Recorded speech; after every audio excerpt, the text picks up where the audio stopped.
Welcome to Luke chapter 20.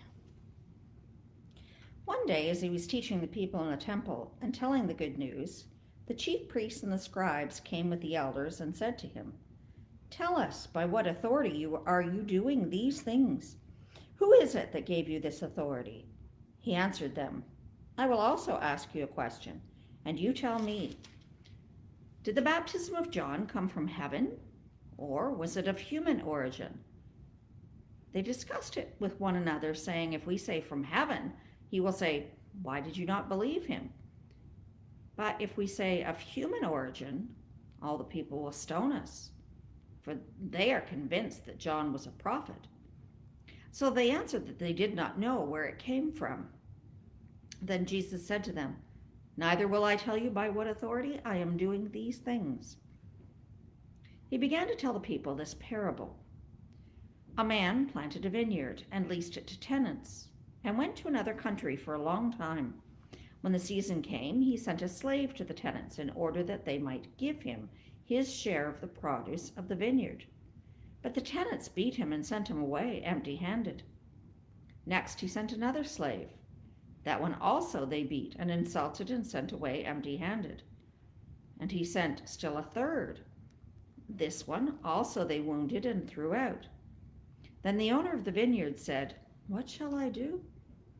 I will send my beloved son. Perhaps they will respect him." But when the tenants saw him, they discussed it among themselves and said, "This is the heir. Let us kill him so that the inheritance may be ours." So they threw him out of the vineyard and killed him. What then will the owner of the vineyard do to them? He will come and destroy those tenants and give the vineyards to others. When they heard this, they said, "Heaven forbid." But he looked at them and said, "What then does this text mean? The stone that the builders rejected has become the cornerstone. Everyone who falls on that stone will be broken to pieces, and it will crush anyone on whom it falls."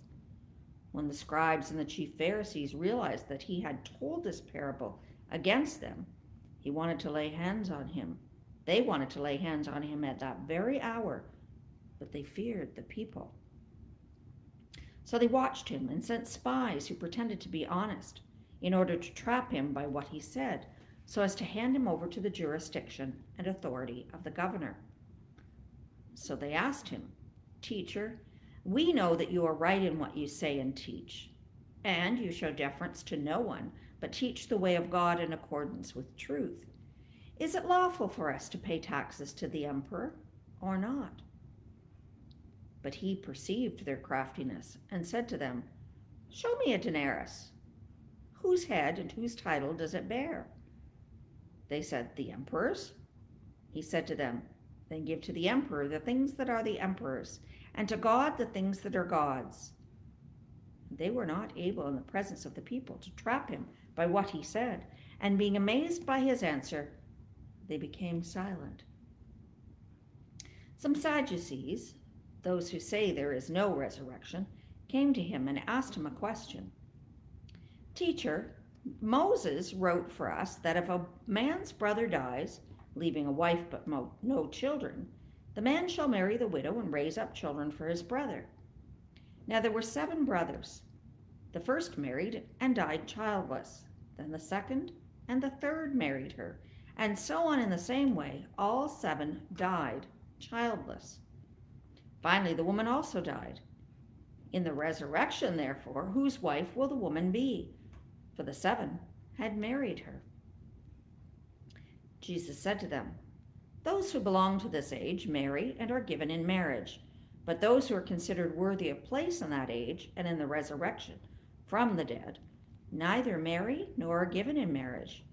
Indeed, they cannot die anymore because they are like angels and are children of God, being children of the resurrection.